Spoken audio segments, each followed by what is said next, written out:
Larry will soon arrive. This call to order the Planning Commission uh, public hearing. It's Wednesday, August 21st, 2024, 7:02. Present are John Stout, Severin Johnson, and Simon Kishner, and Wayne Franson. Lori's excused tonight. She's out of town. Public hearing pertains to a proposed amendment to our city code, um, putting into place certificates of noncompliance. Let me read up.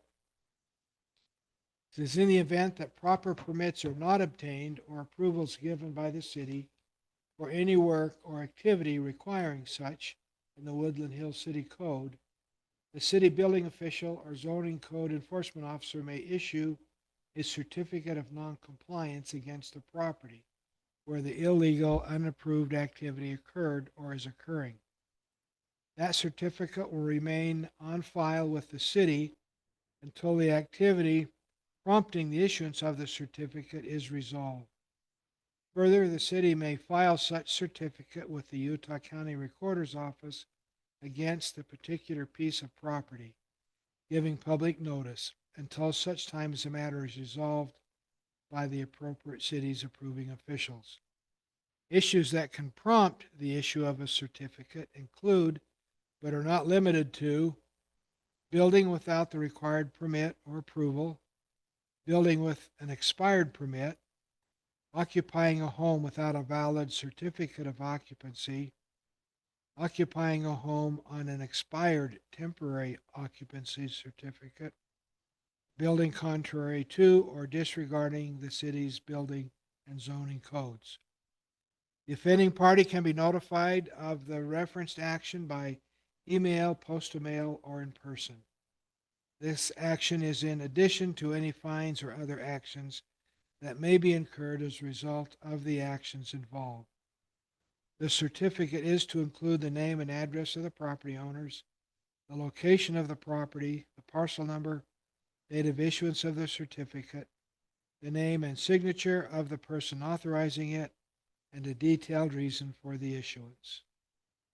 So this was published uh, and has been available for the public um, as required, and will be an item for our later discussion tonight. I don't see any individuals online or public comment, and there are no individuals here for public comment. So with that, we will go ahead and close the public hearing, 7:05 p.m. We will have a discussion of that in our planning commission meeting. Jody, if you want to go home, I can shut that thing off. Yeah, very good. Thank you. Okay. Um, Simon, would you offer an invocation for us tonight? And John, would you lead us in a pledge?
both. Uh, See no one here for public comment, so we will go on to the next item on the agenda, number 6. Hey, Wayne, Yes. can we make sure everybody's got their microphones on? Uh, Good, thanks for the reminder. Can you hear me okay? Yours on? Mine was Yeah, on. I can hear you. Okay, we got them. Mine's Got on. them all on. Thank you. Thanks, Brian. Thanks, Brian. Take a motion on the minutes for our June 26, 2024 Planning Commission meeting. We did not have one in July, so June was the last time when we held a meeting. Those were sent out, and I didn't get any comment back. So entertain a motion on those to approve or disapprove. Didn't see anything. I'll make a motion. Okay. All in favor? Aye. Aye. Any opposed? Okay. You can vote, by the way, Simon. You're, Okay, I figured some empty seats. Lori's So gone, so. I yeah. voted in favor of that. Okay, very good. The next item is item 7, the amendment to City Code 4. It would be Amendment 10-4-2, adding Section D, the Certificate of Noncompliance. Any thoughts or comments about it? Sense to me. I understand that Provo uses this a lot in their administration. That gives us something to So- do. If we see some issue, we can Yeah. make it official. Kaysville also has Who does? Kaysville City. Oh, Kaysville? Okay. What is the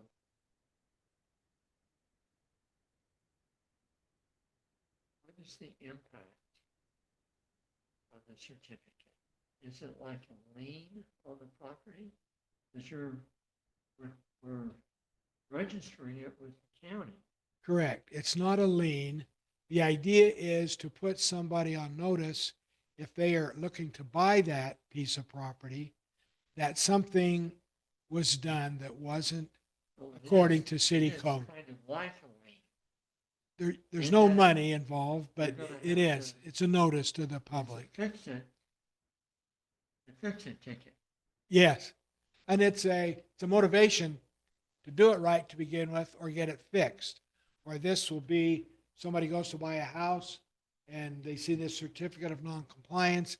You put a whole room addition on and it wasn't done according to code, things of that nature, then it's a notification. Now, if they fix the problem, and we would advise them that this is going to happen. But if they fix it, then this would be removed. So, Well, at that time, we just contact the county and say, certificate has been. ask them to remove it too, and the Yeah. city's removed it as well. So this doesn't necessarily encumber the property from being sold, but it does stay with it. Correct. On title, will pull it. Once title Yes, company you'll goes see it. on, they for sure will notify the prospective buyers and say, well, it's got this issue. Yeah. Just like liens and things like that. Yeah. And I would imagine a bank would probably raise an eyebrow too.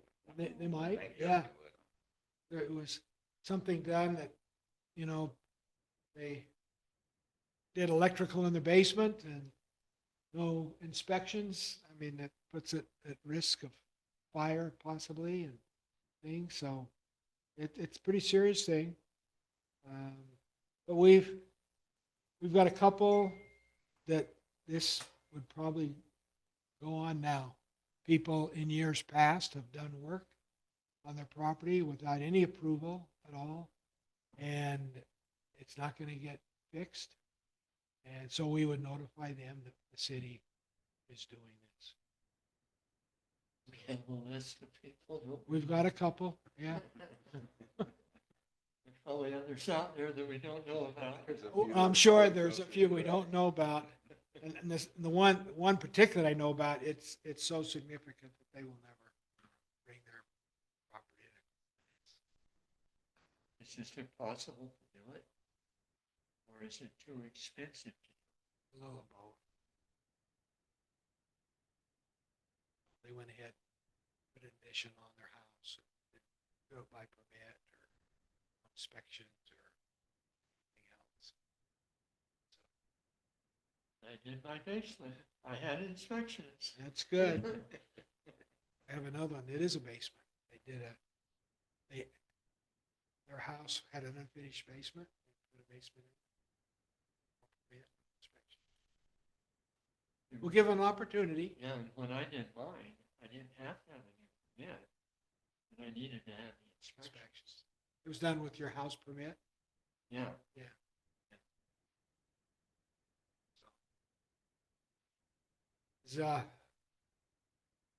This will go to the city council now for their review and approval. I kind of told them about it last week that we were moving forward with this to just give them a heads up. And so if we all pass it here, then, or if we don't pass it, either way, it'll go forward with whatever recommendation that we have in the city council. So I will take a recommendation on that. I move that we approve the amended city code part 10.4.2.d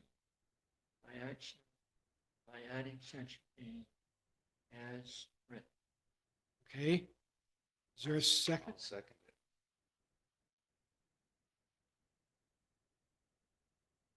All in favor? Aye. Aye. Any opposed? Very well. We'll move that to city council then.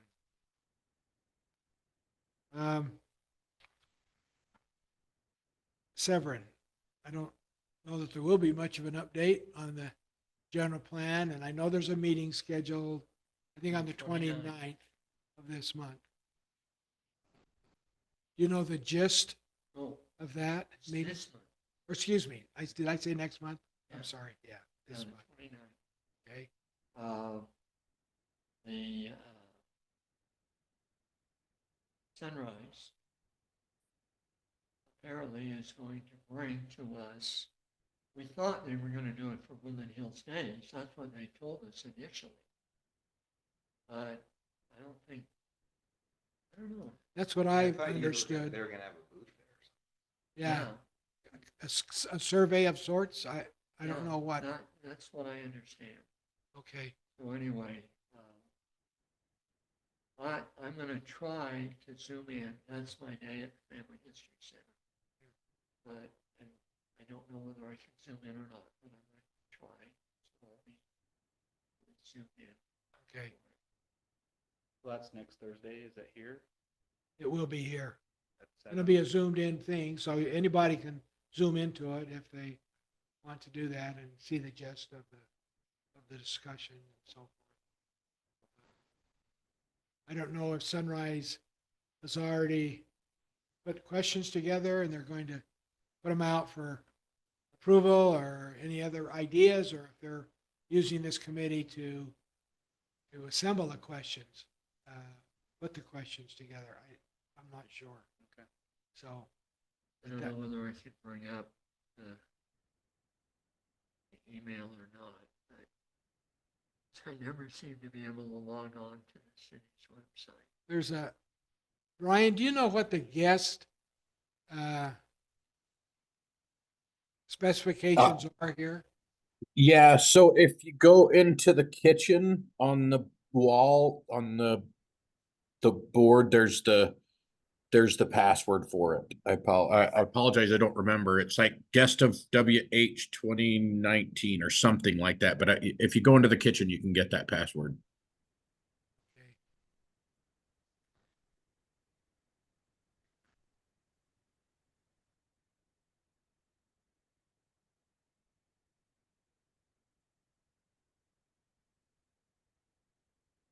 We were shut down.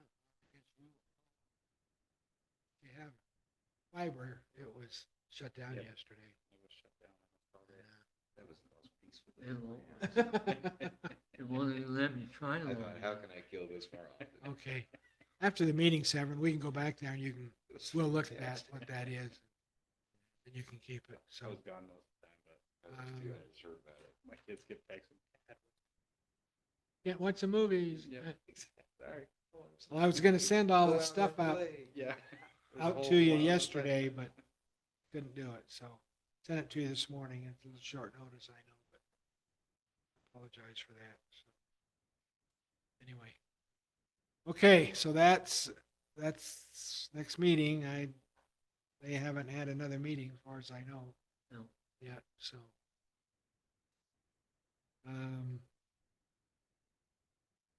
Any things that you think would be helpful, maybe pass on to Severin for him to share with that committee by way of survey questions? If that's, again, that's what I've heard. They may have the questions formulated already, but I don't know. If they don't, they still have time to do it, I think. Any thoughts on that? Commission has? So two things I've been curious about with the city in general, and I hope I'm ruffling any feathers or whatever, but curious if we're going to do any commercial area. I know we've sort of talked about the Three Bridges area, but if that's going to be in the plan, and I know with the state kind of pushing for some kind of less expensive homes, are we going to kind of allocate any zoning for that? Just curious. That's part of the plan. And even in the old general plan, we addressed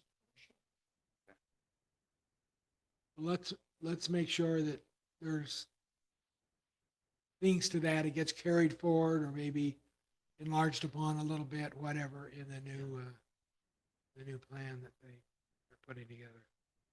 And I think that that's really a big topic. A lot of people in the city just find ways to create revenue. let's talk about that just a little bit.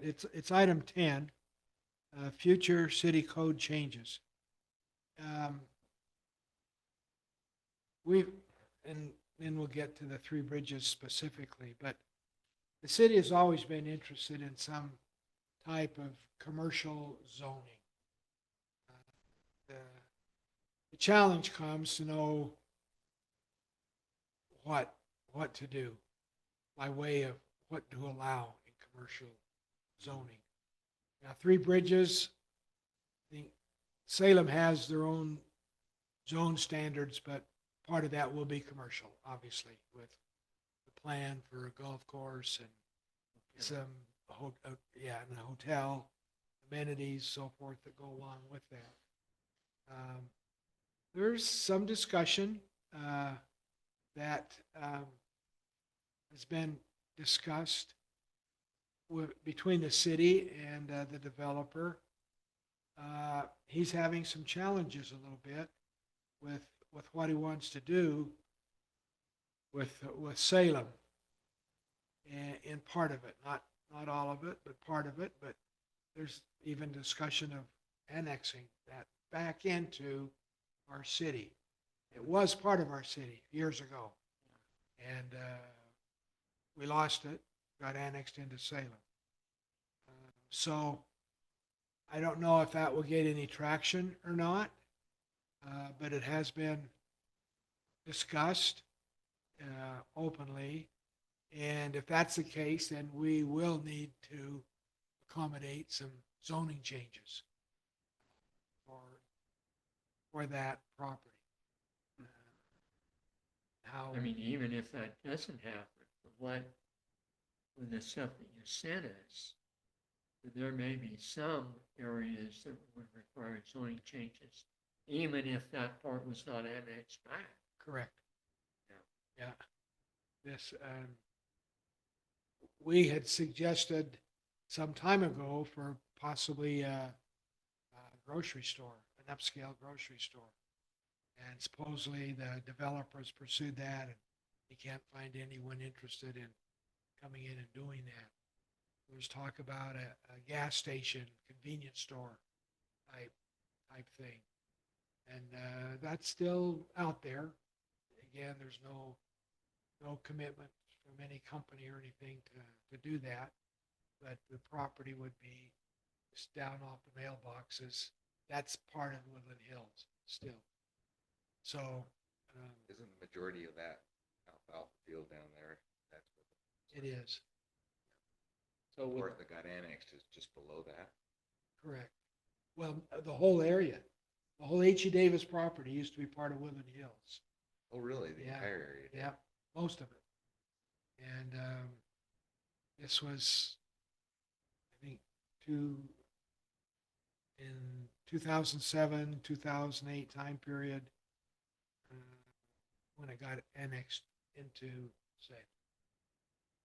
So the owners at that time, that was their preference. That's what they wanted to do. So, and we didn't, what I understand, we didn't put up much of an objection, and so we lost it. So So what they're talking about annexing back is that whole portion or just part of it? whole portion. So isn't there a new subdivision? There's With a lot a of new one that homes? will happen by Horton, D.H. Horton. That's That's gonna on be- the old BYU Erie. area, had a milk farm over there on it. So that's still in Salem, or it has been in Salem, still there. And they're proposing a development, I think, of around 1,000 homes. That, There is you might be thinking of the one right there in the Yeah, corner right of there in the corner. like 1180 or what, 1280, I think south.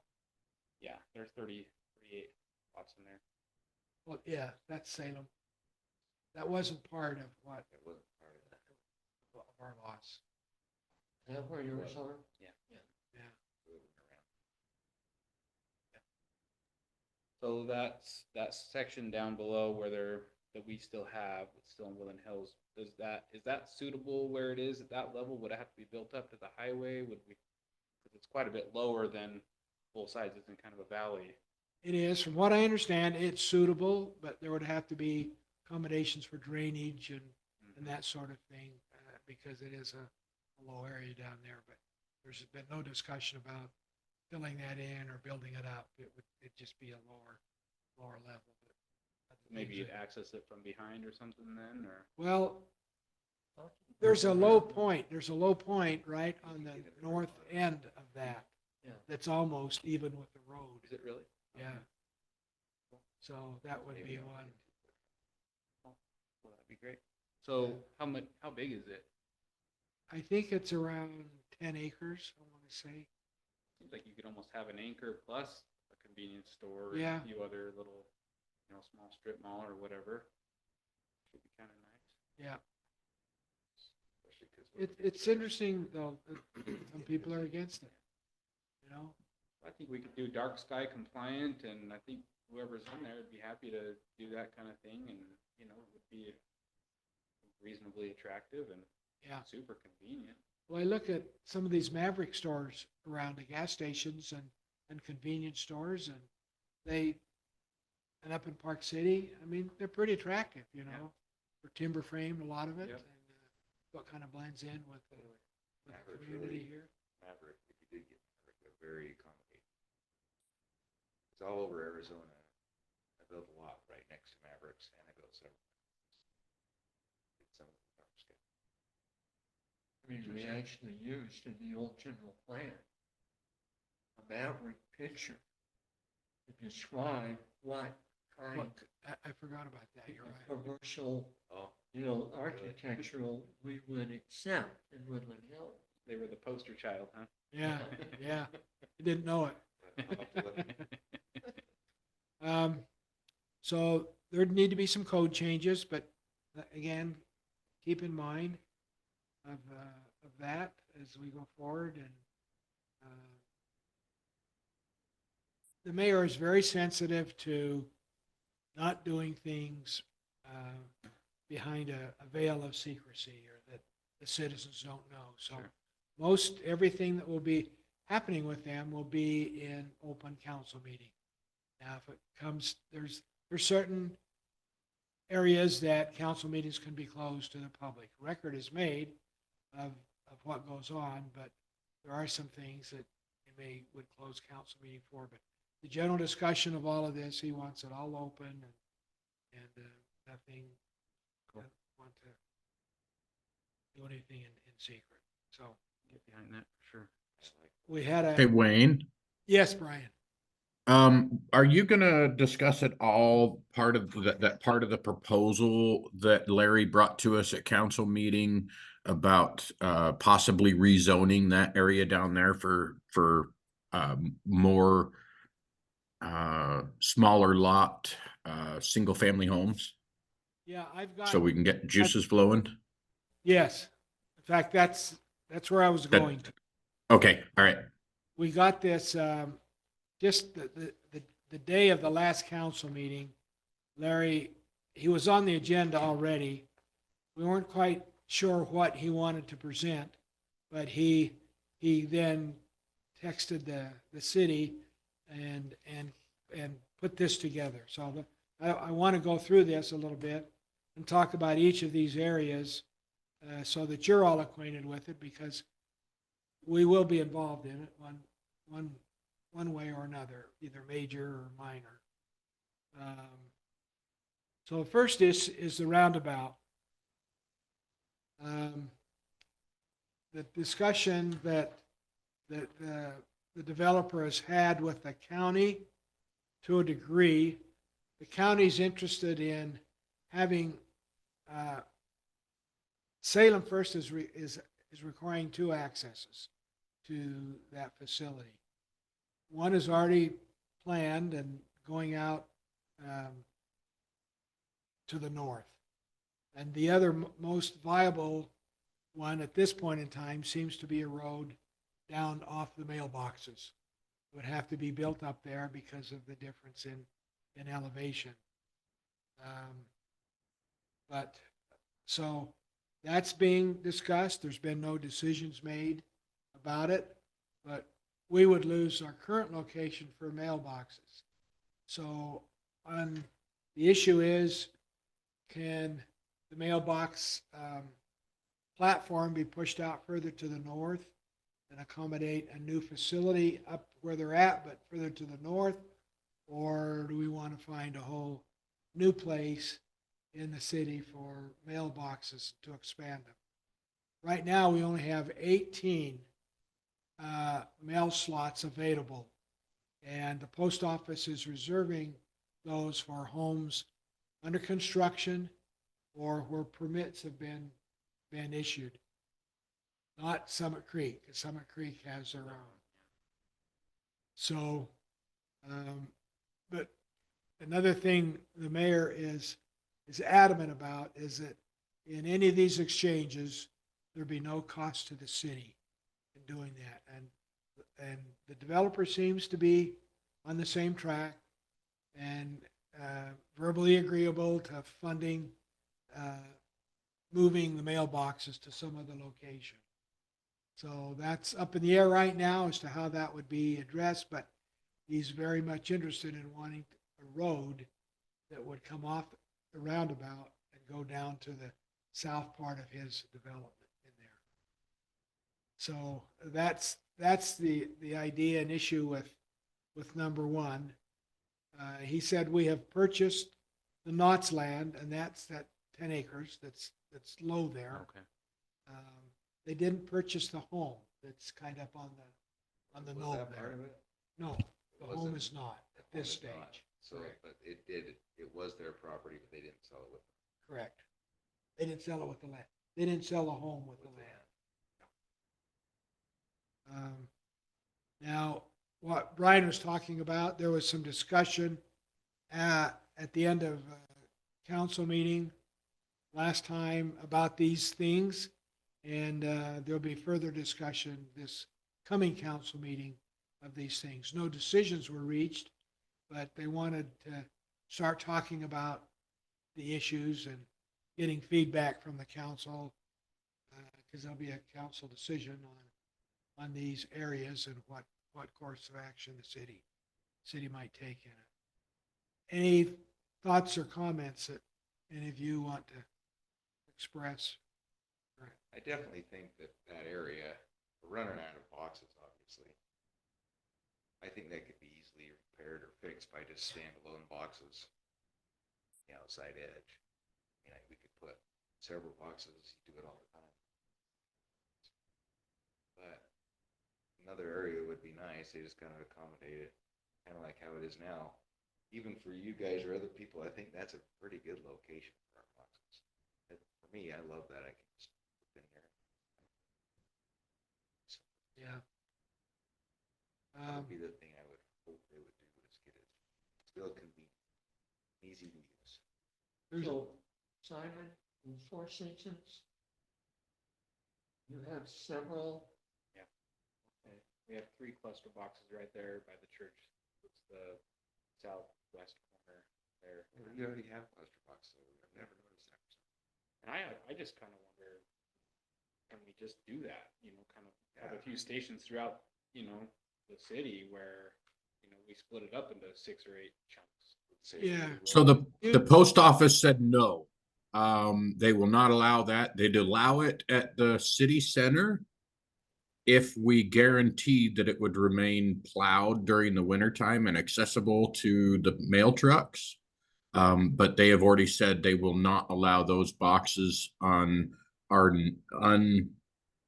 sidewalked roads. So that's there's what that was the difference. They allowed them down there That's why because we're- there's so we have sidewalk. sidewalks, okay. Yeah, so, there's some talk about maybe putting some under the eaves here at the city center, adding boxes.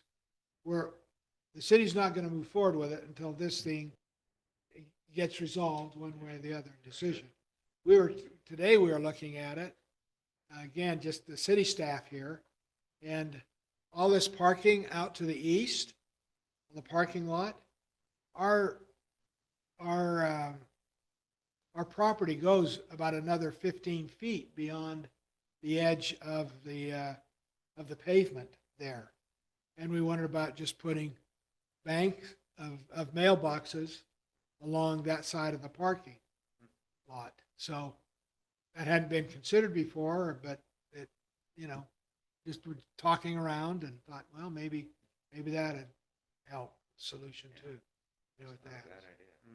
So, I mean, it is nice, like down that corner, because no matter what, if you're going to town, if you're going to Salem or Spanish, you're gonna drive past it. yeah, So for those who are below this, they'll have to come up the hill. But anyway, I don't know. Maybe we could get a little something on the other corner. This is that property there on the at the roundabout still, but the opposite corner, so it'd be northwest or southwest. Yeah, maybe both. Yeah, do some there and some up here, because inevitably we're gonna need to keep adding boxes here and there. once this farmland, this agricultural land, when it gets developed, it likely will get developed with sidewalks. We're not going to make the mistake that we did in Four Seasons, though, of just having sidewalks on one side of the street. Thank you. We're going to have them on both sides. So anyway, that's kind of been the discussion for that up to now. The item number 2, the salt shed upgrade. The developer of Three Bridges really, he wants a salt shed property. Now, it's interesting to note that the property that the salt shed is on is not in Woodland Hills, it's in Salem. Okay. I don't know how that worked out, but anyway, the salt shed's sitting on Salem property. Salem property owned by Woodland Hills City. Owned by Woodland Hills City, exactly. They want to use that as kind of a maintenance shed for the golf course and some other properties here on the south end. So again, we're looking around for a replacement. There was a mention of maybe trying to move the salt shed to this building, and that's been kind of ruled out. Just not enough room and inconvenience and a lot of other problems with it. There is a piece of property over on the west side of the city that we've approached the owner. It's undeveloped, the owner about, and he's thinking about it, so forth. So That on the other side of 11200 north. it's on the south side of 11200. You know, the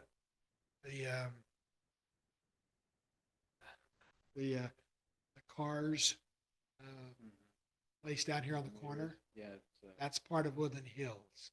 Hyatt's. Hyatt's, yeah. Yeah. And he has some undeveloped property that potentially would Oh, accommodate there. the Okay. salt shed, yeah.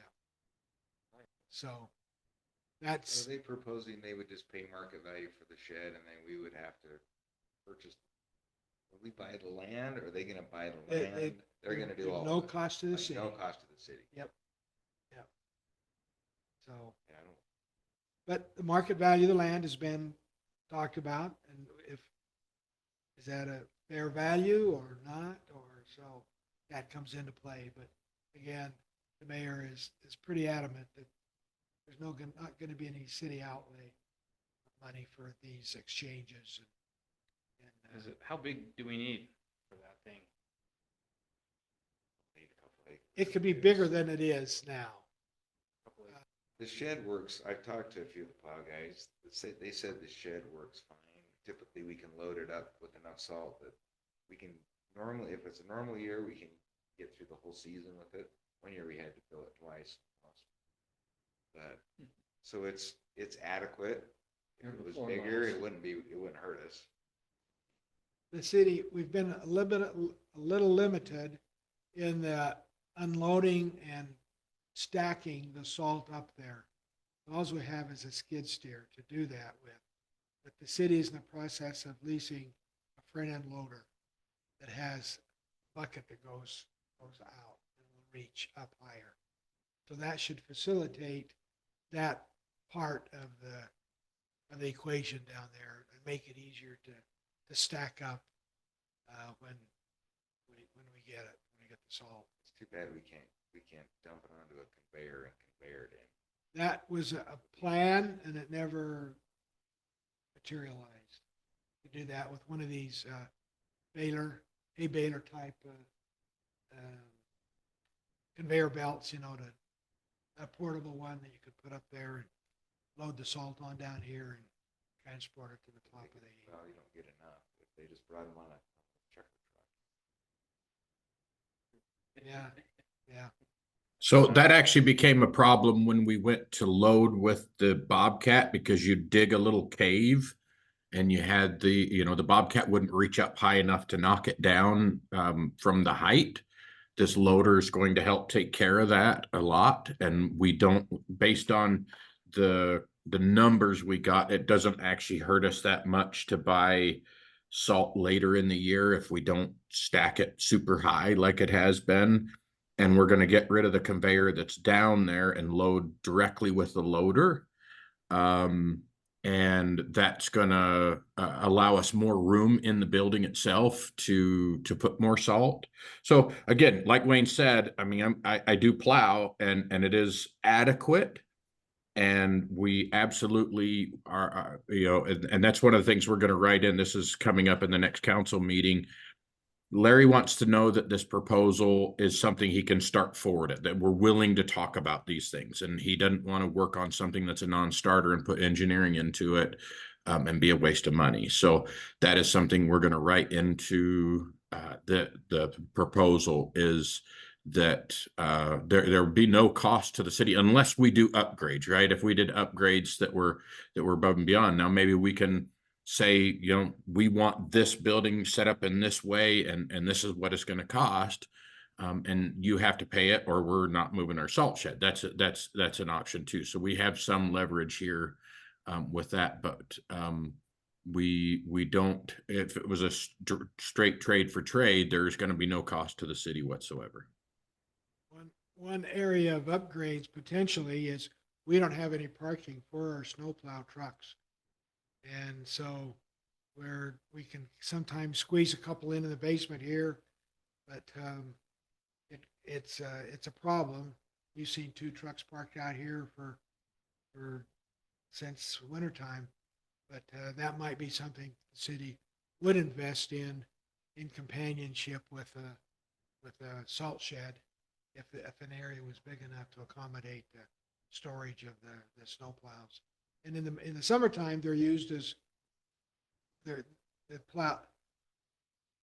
If there's a need to them, the plows come off and the dump beds are on them and they're used as needed around the city. So they have a dual use to them. How big is the site that our shed's on now? That it's on now? Probably, it goes a little beyond the salt shed. I'm thinking it's maybe 2 or 3 acres over there. I think that's worth more than Hyatt's land or vice versa, or I don't know. I wonder, part of it, to me, I'm thinking, okay, instead of saying, well, what's the value of this property, say, what's the value of the new location? And kind of let that be our, probably the greater of the two is gonna have to prevail. Yeah, But we don't wanna sell that and make, oh, shoot, now we gotta kind of cover the difference. no, that's right. And all that will be analyzed and taken into consideration when the time comes. So are there any other areas that, I don't know, it seems like there might be some advantage to having an empty truck going up the hill and a full truck coming down the hill instead of having to come down and go up the hill with a full truck. It's really bad weather. We're gonna be at the lower extremity of the city over there at Hyatt's. I don't know, I'm just throwing. Yeah, So No, we no. actually want salt in our trucks when we go up the hill because it gives us What more else? traction. Okay, good. Yes, absolutely. So we want it at the bottom. And if we can, there is an advantage to not running those big semi trucks around the roundabout and down to the salt shed. If we can keep it on 11-200, there's a little bit of advantage to us. It's actually, something that we're looking at with David and kind of evaluating that with David and Ted. And Ted actually wants to manage the project. So it's not them building us a new shed. It's Ted building us a new shed and them paying for it, basically. And building it to the design that he wants and how he's built salt sheds in the past, side bays, things like that Wayne talked about that are more accommodating for what we have.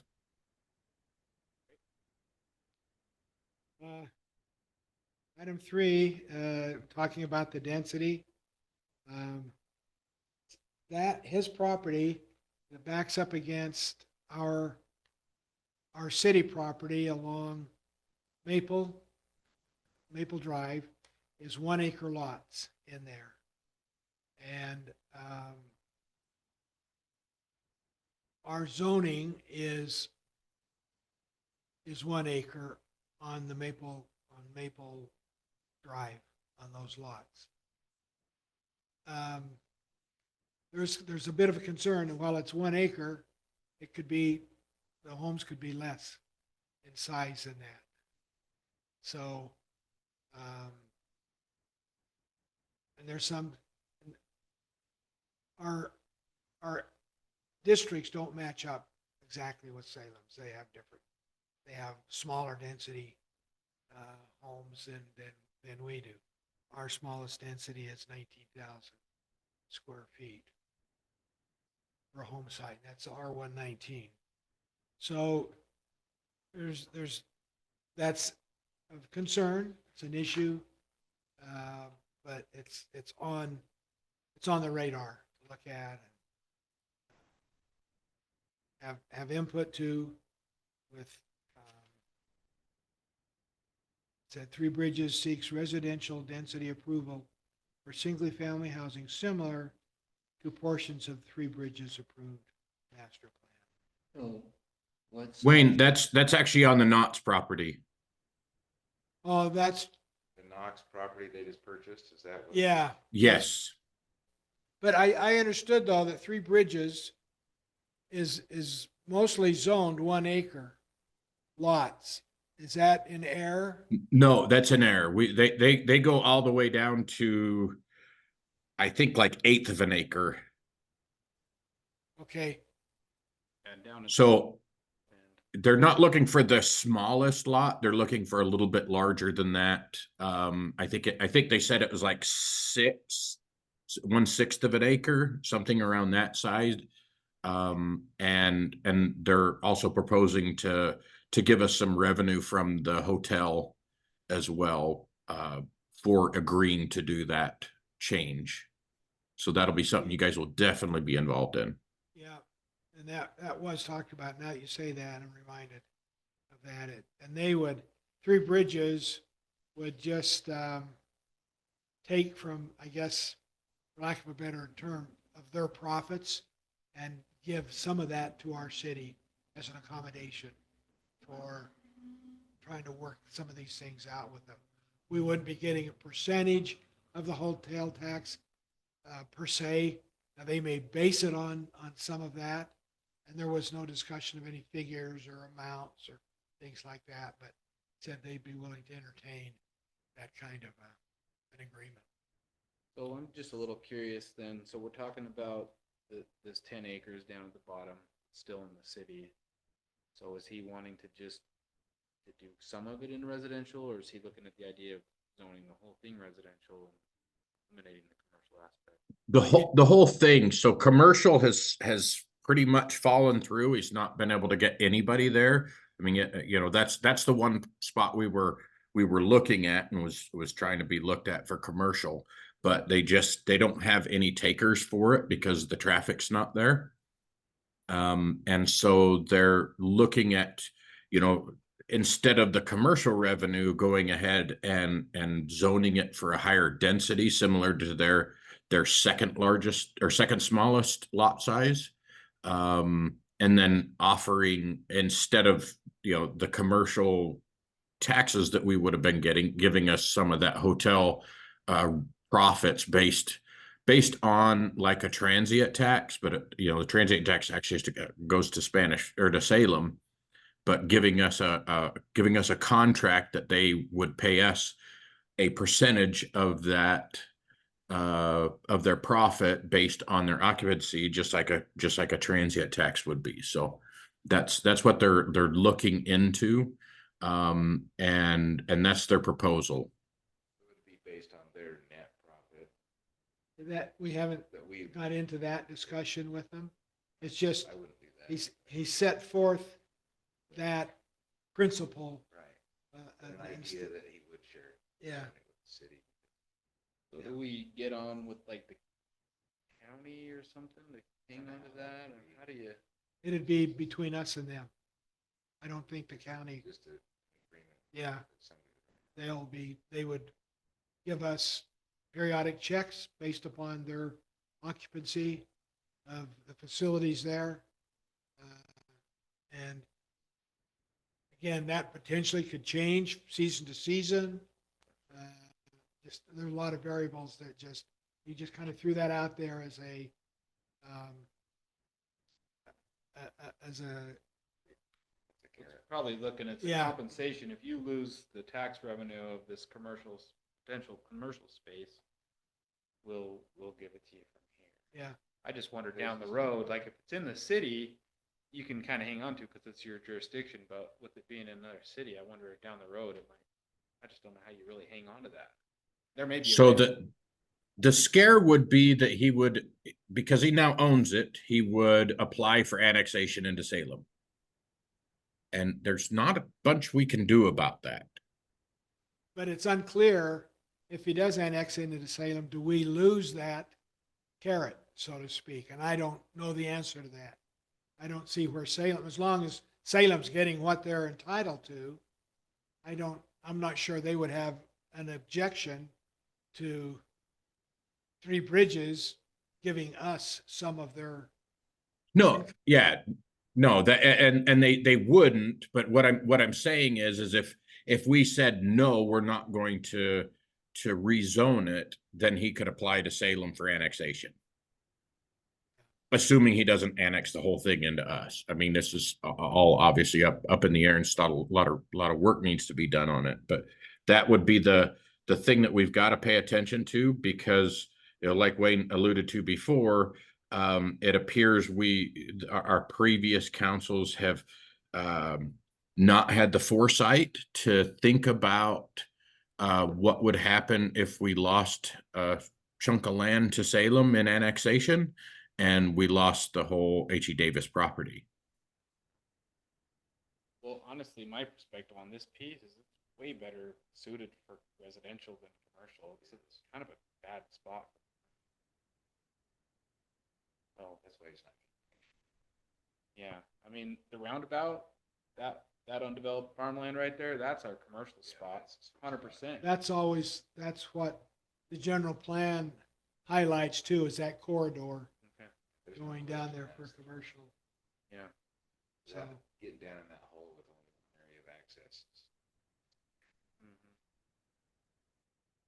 So that ties into number 4, this transient tax share would be potentially part of that as we work that out with them. Item 5 is a stormwater runoff from Woodland Hills. Several years ago, Salem and the county came after us because we flooded some houses out downstream from us up here with storm runoff. And so they said, you better get your act together or we're going to take some action against you. So I think last year, there is a stormwater study that's being done by engineering firm, I think it's Jones and DeMille, and looking to see how much the runoff, what we can do to contain it. And this is another thing that Larry, by the way, Larry Myler, he's the developer. His name has come up a couple times. That's another thing that Larry has potentially agreed to do, is to help us with our stormwater runoff. And it's going to come down the side of Woodland Hills Drive. There's already a sump down close to where that's low there on the northern end of the property, and then it crosses under the road and goes down there into Salem. And he's agreed to work with us to benefit himself in stormwater as well as the city if it comes to that. So that's a kind of a carrot that he's dangling out there a little bit too for us to agree to some of these things or further discuss with him. Some of the homes down further, the water, this new development wasn't in here at the time, so it was further north, where the water ran over the road and down into the other part of Salem on the east side of the road. Excuse me, west side of the road. So, and the county, they own that corridor, and so they were impacted as well with the runoff. But one of those 100-year storms, I think, it's kind of inundated everything. So that's another thing that's being looked at and included in some of these agreements. The last thing, Three Bridges, their water capacity. They have enough water shares, but they don't have enough capacity in Salem wells to bring out what they need. They bought water shares with the property, and they've acquired water shares in addition to the property they got, the shares they got from H.E. Davis. So they're telling us that they have sufficient shares, but the well doesn't have the capacity to get it out. Our well right now is not operating at capacity. We still have capacity, but we've got a lot of city yet to be developed. So we own 40% of one of Salem's wells that's up Maple Canyon. And Salem regularly uses that well, but we own 40% of it. Salem for some time has talked to us about buying out our 40%, worth plus or minus $1 million. And so there's some analysis that our city would need to go through to look at and see. We're planning on putting in a new pump that would pump out additional. We would likely need a new storage tank as well to accommodate the further development of the city. So Ted's with Jones DeMille is going to be looking at all of that to see what the projections are. We have water shares now that we're not using. We don't need to. with the city, and they're our property, but we're bringing less out of the well than we have water shares for. So we've got some additional water shares.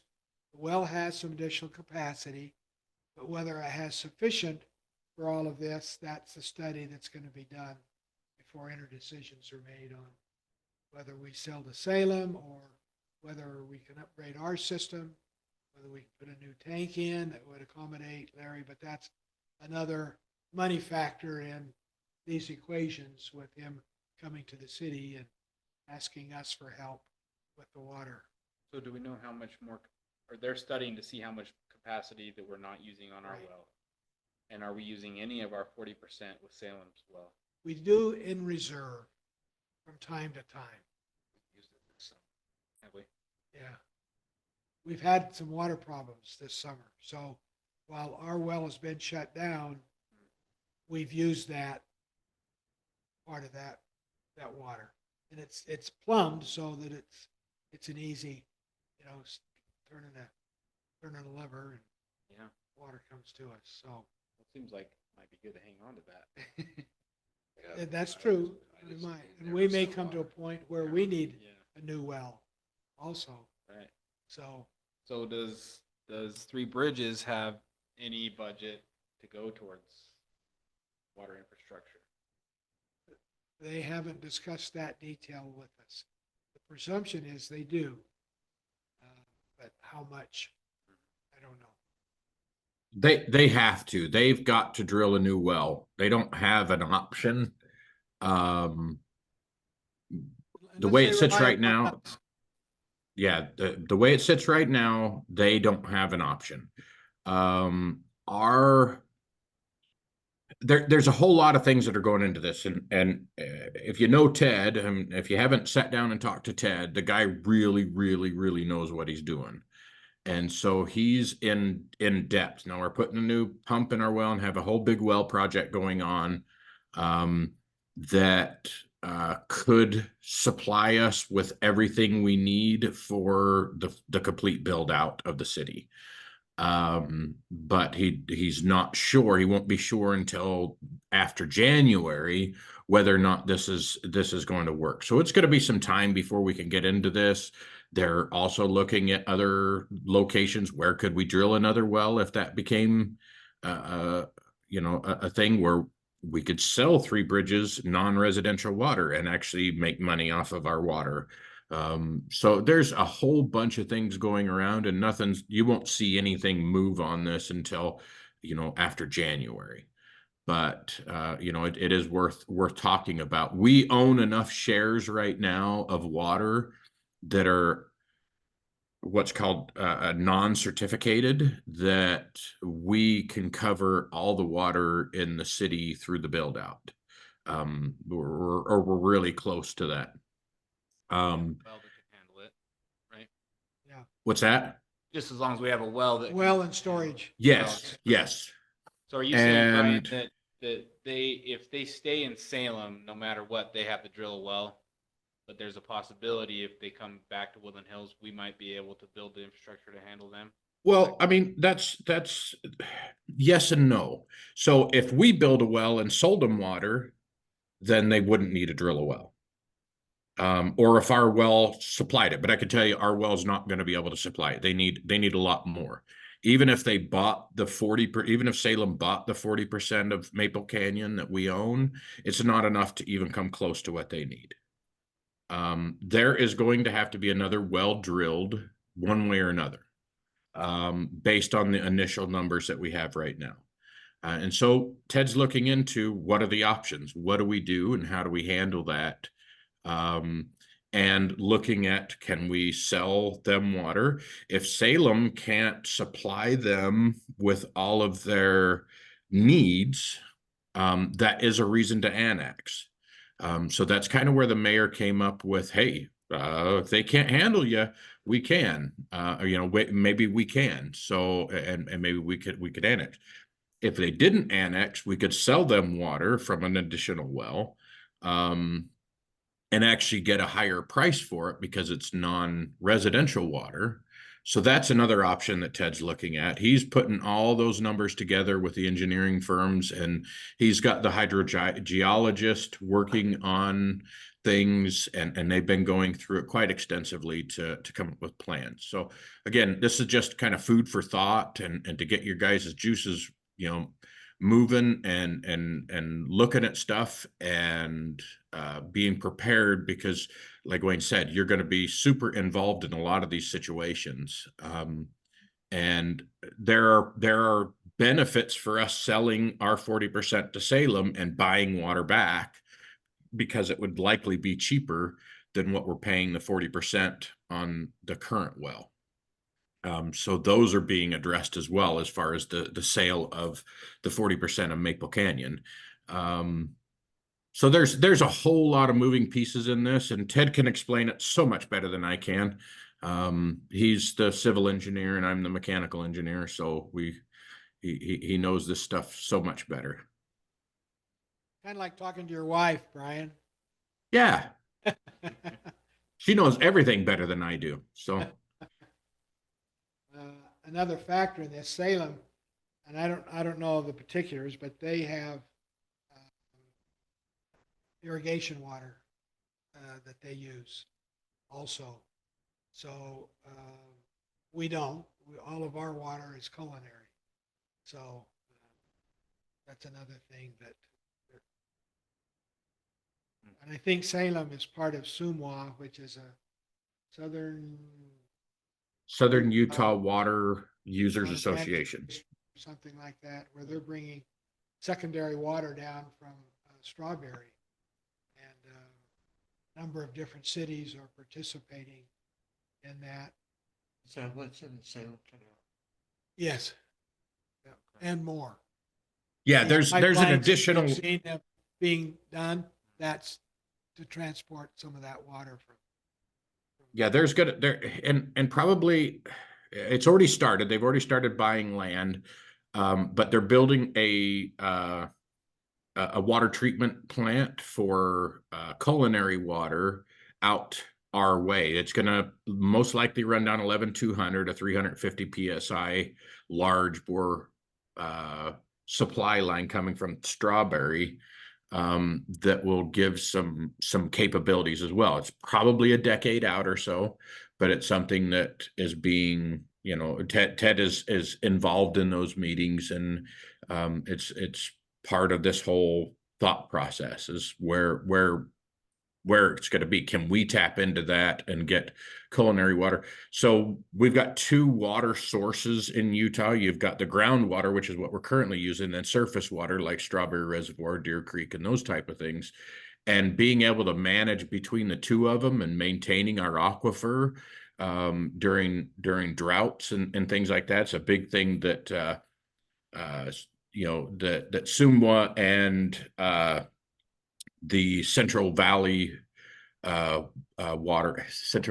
Central Utah Water Association, something like that. I'm on both of those boards that we're looking into quite extensively.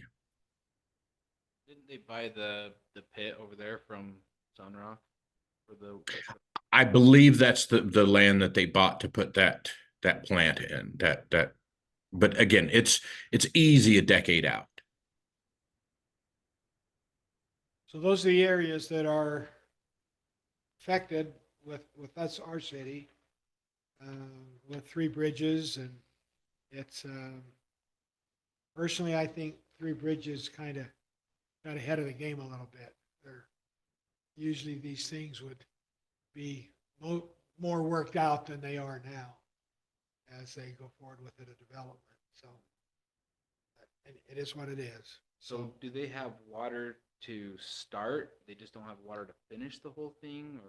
Yeah, they could start with some, although it's all dependent upon Salem and what Salem's willing to take out of their well. Because they have the shares, but not sufficient, but the water would come from Salem. Salem would be obligated. If Salem has to drill another well, then Mylar's gonna pay for it. So, but they could get started, but whether Salem will let them get started without sufficient water for what the planned development is, I don't know Yeah, how they'll work that out. interesting. They do it now. It looks like they have started. Oh, yeah, they're, They've had an open, what do they call it, groundbreaking over there and I think just kind of anxious to they're running, they're moving lots of dirt. dirt for the course anyway. I mean, they've created a few mountains out there, so. Yeah. So they'll be using Salem water for the time being. Okay.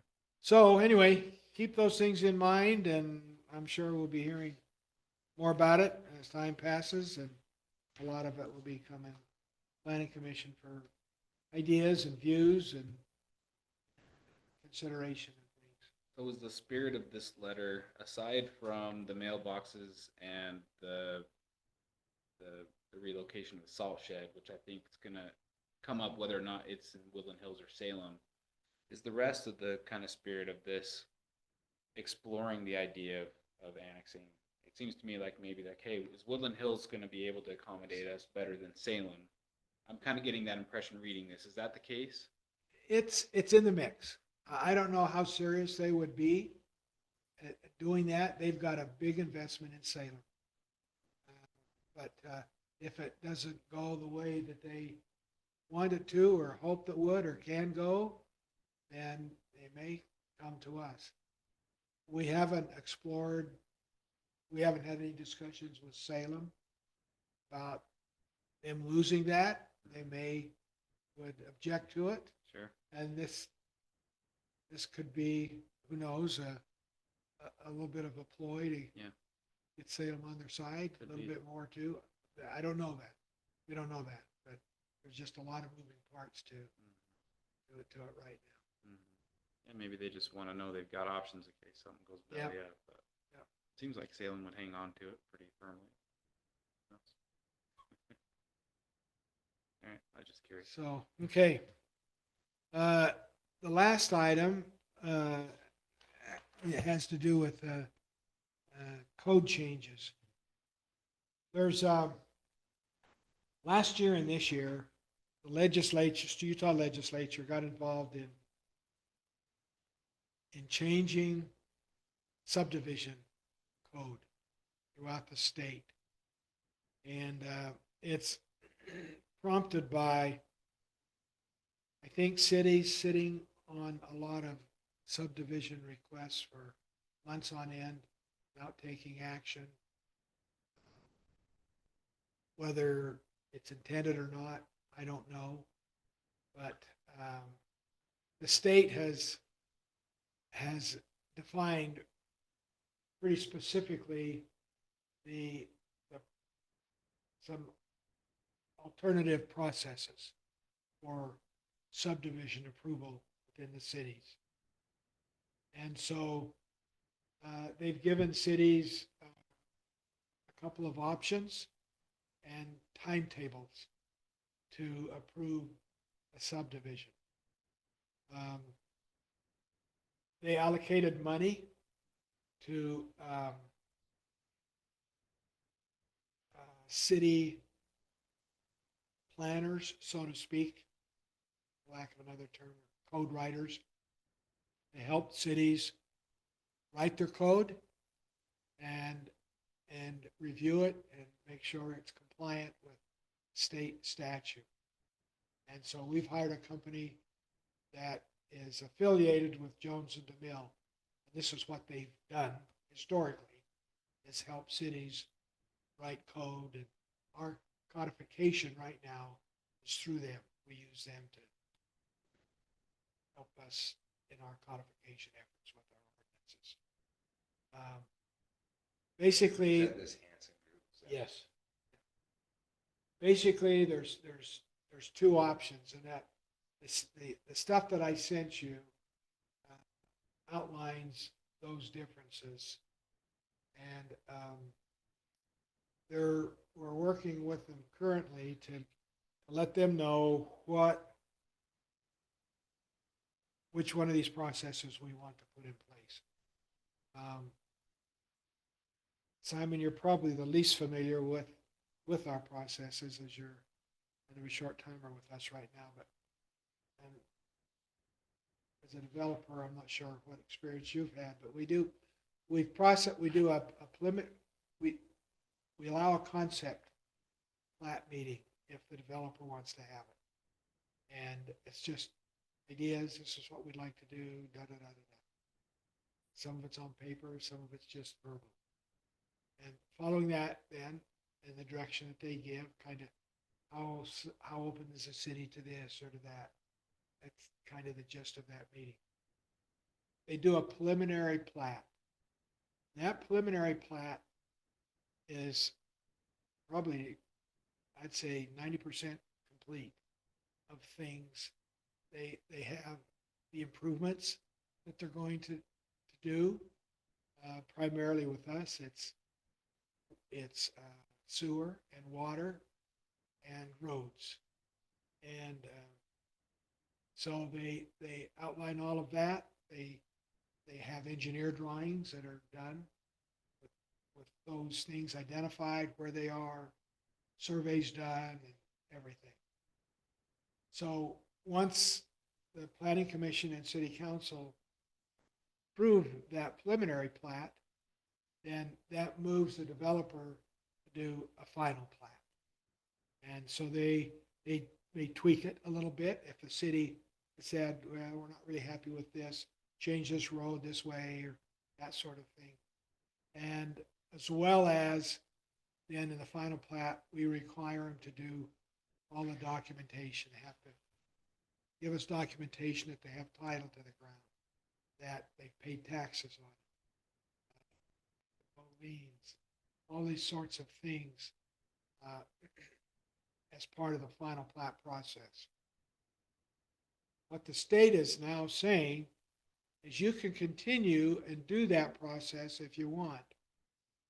A lot of cities, I've learned, in their preliminary plat, they're not requiring that kind of detail from the developer that we require. It's more of an advanced concept plan that they're working from. And then it's only in the final plat then they get all the improvements identified, where they're going to be placed, and the roads and all this sort of thing. We've never done that. All that has been included in the preliminary plat. So what I'm suggesting, and I talked to the mayor about it today, and he's thinking about it, because he's not that familiar with what we've done, is to combine the preliminary and final plat into one proposal. So we'd have a concept meeting with them if they want to, but then they would put everything in a final plat, so to speak.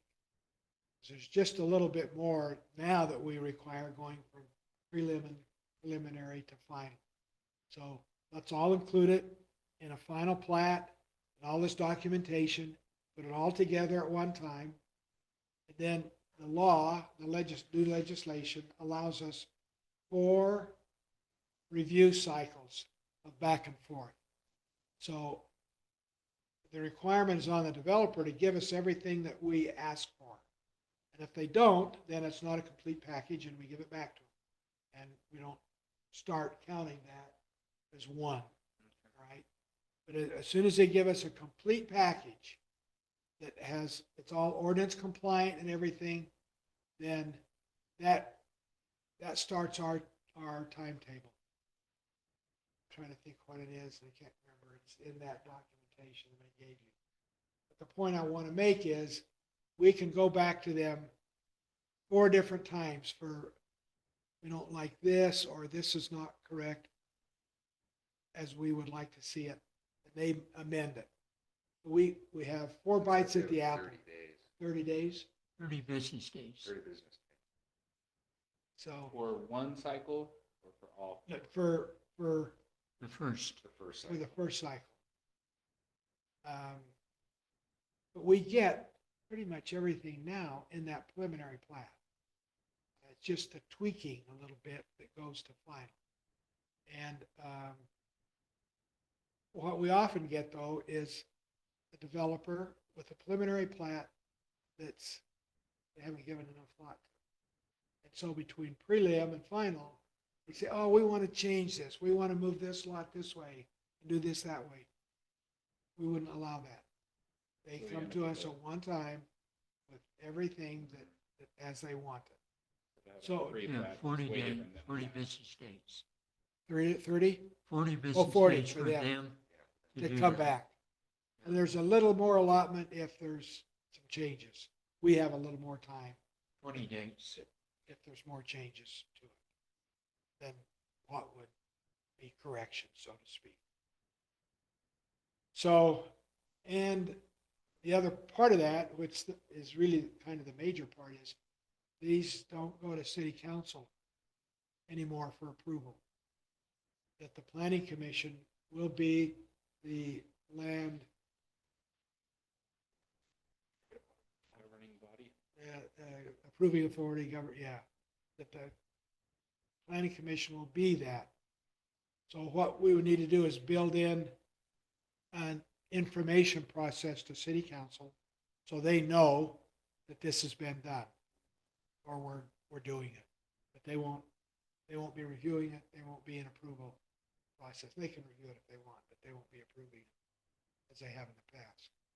And that's what the statute requires, that city councils cannot. Yep. And that's be been the approval problem. authority. The city councils around the state have been sitting on these for months on end and not taking action or giving excuses not to take action, going back to the developer, well, you need to fix this or you need to do that. And it's another, we don't have any time period right now in our ordinance to approve these. But we do with the new ordinance that the state has passed. So Brent wanted to think about that a little bit. I think he's inclined to, he said, fine with it. So just kind of waiting for him to back. This all has to be in place before the end of the year. That's a requirement that the state has given every city to do that. So what are so the two options are to keep it how so they're letting us do the pre-plat and then the combination, right? Correct. But they are mandating that it goes to planning commission. No, We could set up a separate entity if we wanted to. Big cities might do that, set up a administrative in-house review committee. But, and we'll still, myself and Ted and Jody and our Jones and DeMille, our engineering firm, will look at that for technical standards and requirements. At a staff level, essentially. Correct. Yeah. But the new law allows a city to do that in-house if they want to do that. Everything in-house. But we've never done that because we haven't had the expertise to do it.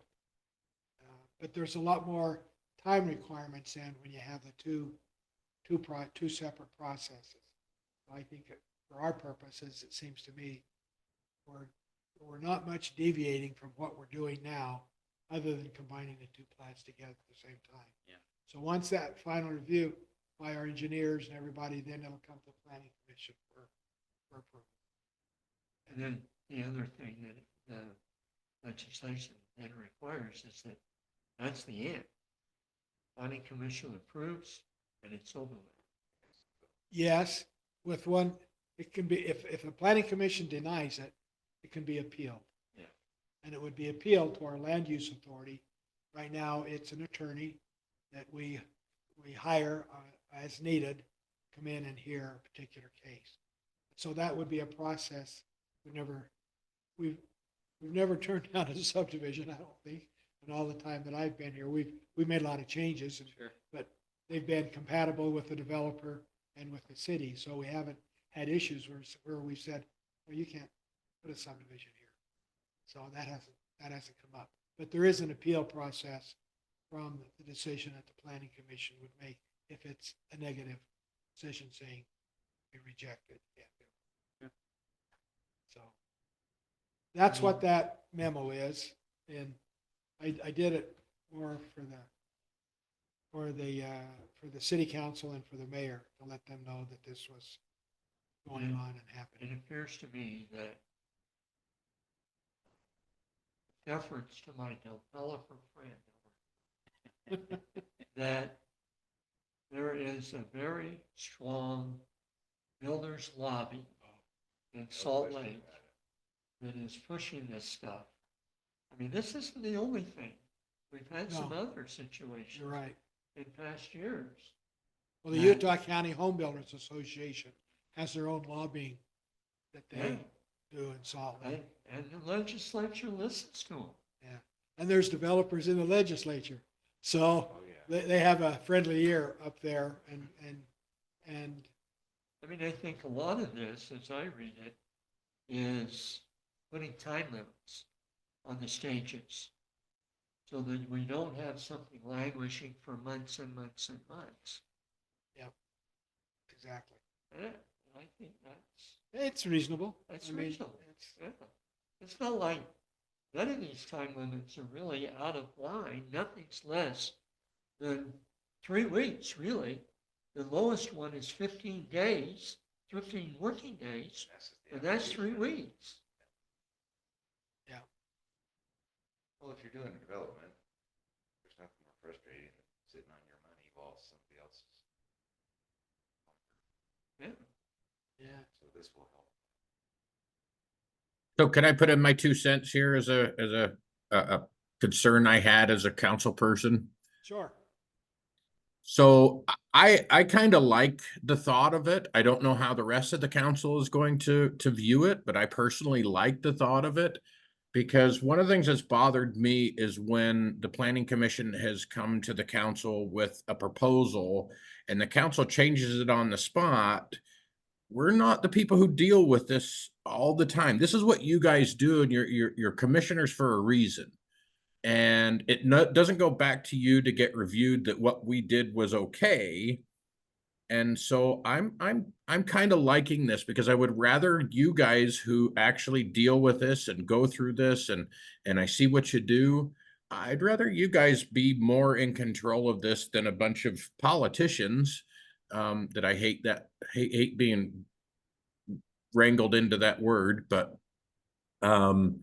you guys have got some knowledge and that's why you're selected for these positions. And I like it. That's my 2 cents, and I'll probably tick off most of the rest of the council by saying it. But I kind of like that, and I don't mind the speed. I don't know that we've ever been too egregious in how long you guys have taken or we've taken as a council or prior to me getting anything through. But I like that you guys would have more of the control because you're closer to experts than we are.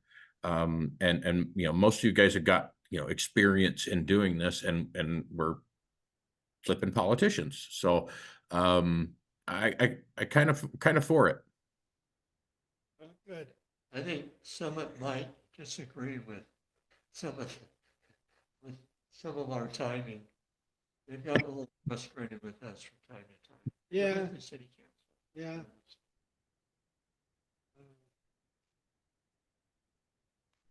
But So anyway, that's Brian, we like what you said. okay. Yeah. And your secret's safe with us, Brian. Okay, yeah, it's not like it's recorded or anything. Yeah. Nobody will watch it. Yeah. You think the council's gonna go back and watch this? No, I don't think so. Yeah, I don't think so either. So anyway, those are the items that had on the agenda. Any thoughts about any of that or? Well, I did notice in what Hanson did is that if we go the second process that they outlined, it cuts us out of the decision-making process. And That's we what would the only have rules in the first administrative- part. It'd just be administrative. Yeah, And then the planning commission could not be the final authority in that situation. So the first option that they gave, I think is the one that you're proposing that we look at. which where the planning commission would be the final authority. Yes. That makes more sense. Yeah, I mean, A few more eyes. I have trouble with a small city like this creating another body to review something. It just seems like overkill to me. I agree. I think it has its place, you know, in a larger city, whatever. But for us, I think that kind of what we've been doing, a little modification to that would work. Um,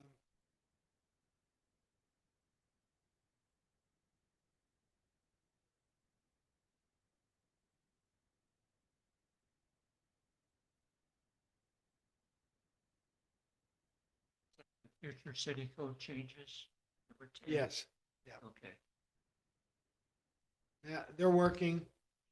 They've reviewed our ordinance already, this Hanson group has, and come to us then with these thoughts as they understand the state law and so forth. Once they've drafted, I'm glad the legislature set money aside because it's not costing us anything. They'll get paid directly from the state for the work that they're doing. Once Hanson drafts the ordinance, then we're going to have our attorney. And they're one of the firms in the state who's been authorized to do this as well. So we'll have our attorney look at that and make sure that it's, So one of the things that it talks about is that the municipality checks conformity with ordinances. Now, does Hanson think that we're gonna need to modify some of our ordinances? yes, Okay. in Title 11, our subdivision process, there won't be any preliminary and final plat. It'll be Okay. one All right. subdivision plat, those Yeah. sorts of things. Well, and So have we already told them that we want them to work on option one? I'm waiting for the mayor to give me the final go ahead, and then I will let them know. So if the mayor agrees with us, with you, then we'll go ahead and have them.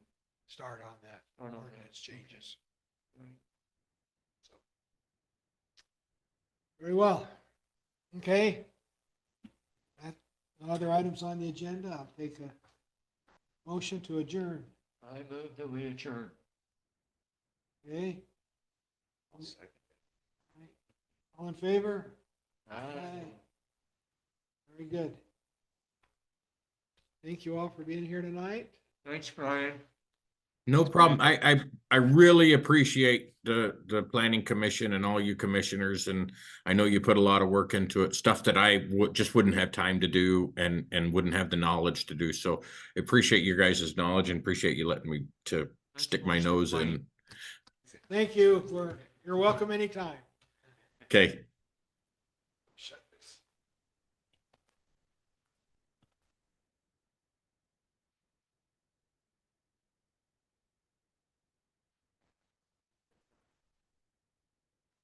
Yeah. All of a sudden I looked down and the green light was green anymore. So I switched it out. Yeah, probably.